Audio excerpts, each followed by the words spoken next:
Hi everyone, I am Ankita and I'm going to be doing a series of videos on fitness. Now, why I chose fitness specifically and not any other topic which is really close to my heart like books or dancing or raising my toddler is purely because for the longest time fitness has always been a very elusive concept to me, and it has always intimidated me in terms of saying that this is not for me and I can't do it, and this is not meant for me. So maybe celebrities are supposed to be fit, or say athletes are supposed to be fit, but there's no need for you and me to be fit. Also, all the transformation stories that are out there, always state 5 or 6 reasons saying I did 1, 2, 3, 4, 5, and when you read them you find them so simple. You start feeling that okay, if these are the only things that one needs to do in order to be fit, well, there would be no obesity and there would be no unhealthy individuals, and everyone would be really really fit. So whenever I read these stories and whenever I read the pointers, I always said to myself that no, this is not the whole truth, and there has to be something hidden to this. It cannot be this simple. So for me it was always something which was very complicated, something which was not meant for me. However, once my daughter was born, it was very difficult for me to keep up with her in terms of her energy levels, and as she grew it got even more difficult for me. That's when I said to myself that if I really have to enjoy her childhood and if I have to be with her as a companion through her teen years, I really need to do something about it now. And earlier, whenever I gave a thought to this, I would always put a specific date to it, saying that I'll start on Monday, or I'll start on the first of a specific month, or let the new year come and let it be one of my new year resolutions, like how it is every year, and keep snowballing again to the next year. So I kept waiting for the right time. However, this trigger was so strong that I said to myself that let's do this, let's give it a shot, and let's do it for myself, if not for anyone else. So unfortunately for me, I am not really someone who takes things at the face value. So when I start doing something, I read up a lot on it. I cannot go by someone, I cannot go by someone saying that you need to do 1, 2, 3, 4, 5.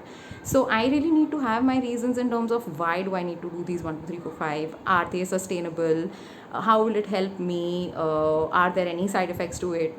So I am very apprehensive in terms of taking something at the face value, saying that you do this, you achieve this.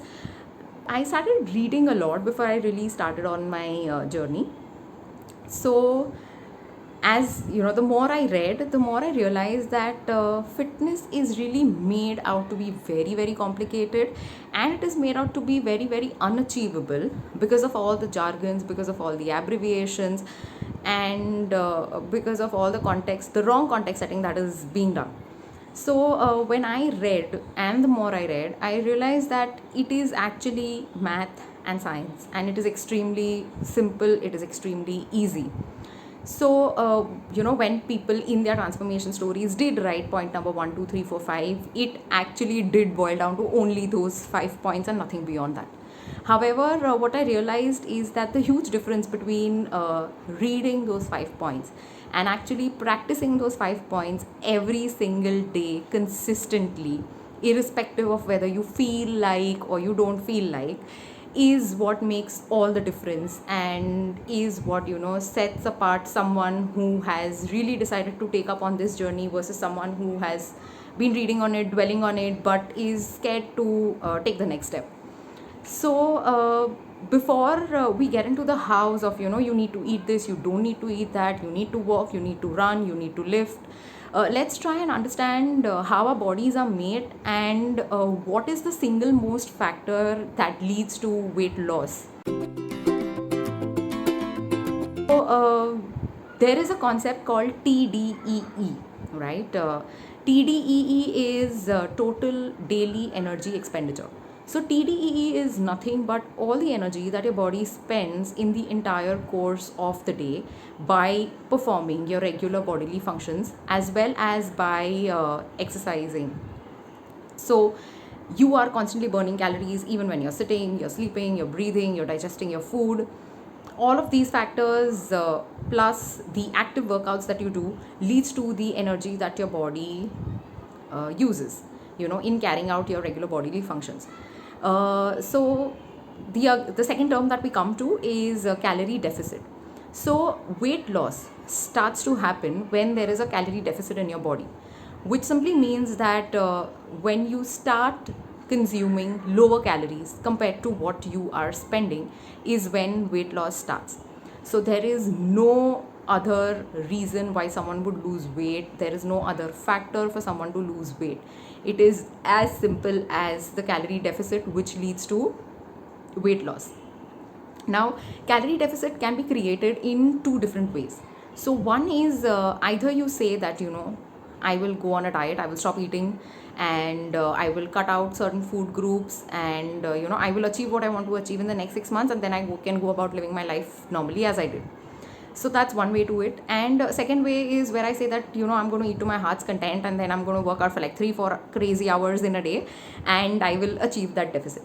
Well, the problem with both of the approaches is that both of them are not sustainable. And when you decide to embark on your fitness journey, you need to ensure that every single step that you take has to be sustainable.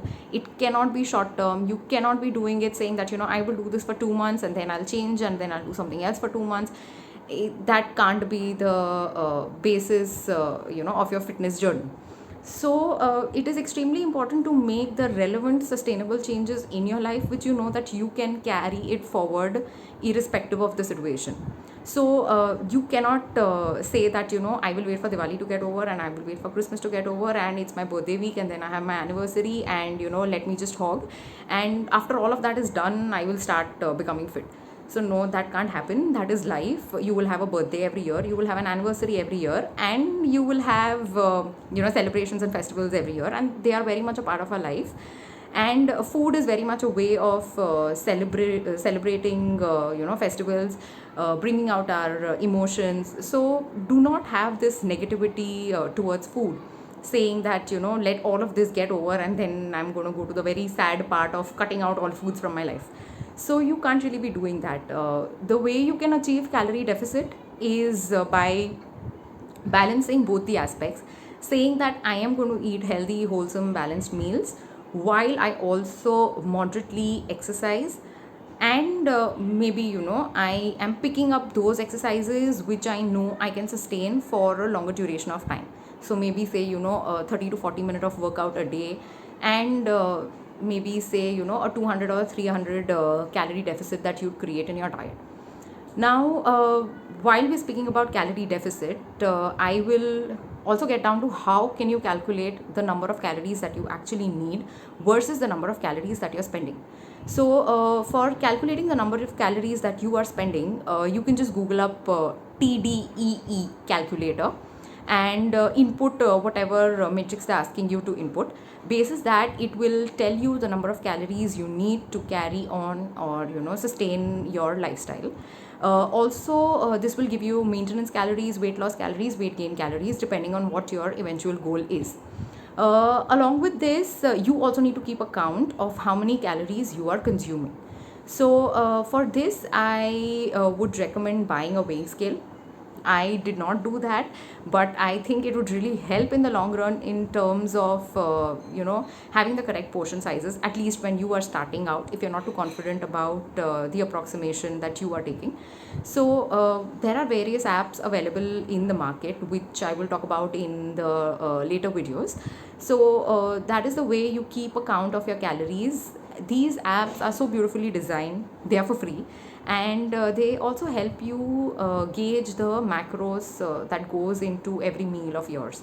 So basically, how much of it was protein, how much of it was carbs, fats, and fiber. And of course, all four of them are extremely important and are required in the correct amounts for you to lose weight in a healthy manner. So more about it in the next video.